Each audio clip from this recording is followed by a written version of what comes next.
Purchase requisition and purchase order sounds familiar, but mixing them up is where the most procurement delays begin.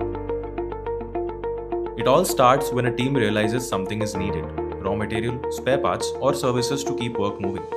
This is where a purchase requisition comes in. It's an internal request asking for approval to buy something. No vendor, no prices, just a clear need.